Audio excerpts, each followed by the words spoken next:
आज की कहानी है मेढक और बैल। बहुत पुरानी बात है।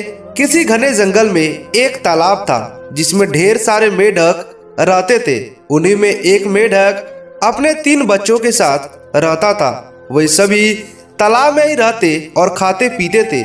उस मेढक की सेहत अच्छी खासी हो चुकी थी और वो उस तालाब में सबसे बड़ा मेढक बन चुका था।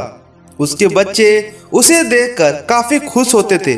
उसके बच्चों को लगता था कि उनके पिता ही दुनिया के सबसे बड़े और बलवान हैं। मेढक भी अपने बच्चों को अपने झूठी शान की कहानियां सुनाता और उनके सामने शक्तिशाली होने का दिखावा करता था।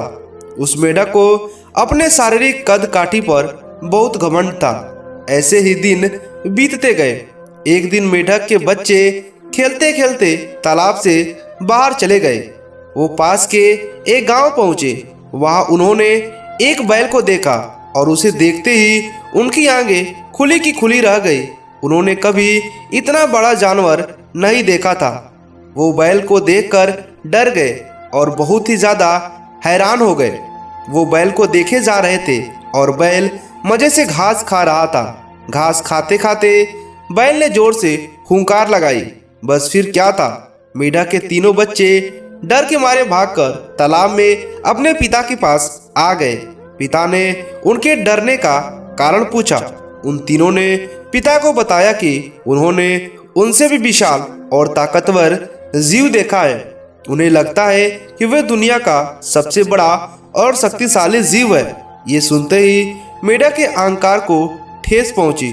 उसने एक लंबी सांस भरकर खुद को फुला लिया और कहा, क्या वो उससे भी बड़ा जीव था?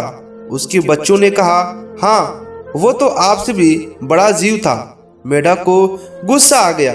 उसने और ज्यादा सांस भरकर खुद को और फुला लिया। पूछा, क्या वो जीव बड़ा था?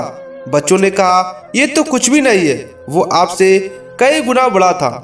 मेढक से यह सुना नहीं गया। वह सांस फुलाकर खुद को गुब्बारे की तरह फुलाता चला गया।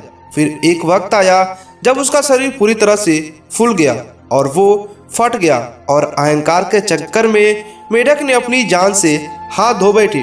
दोस्तों, इस कहानी से हमें ये सीख मिलती है कि कभी भी किसी बात का घमंड नहीं करना चाहिए। घमंड करने से खुद का ही नुकसान होता है, जैसे कि मेढक के साथ हुआ।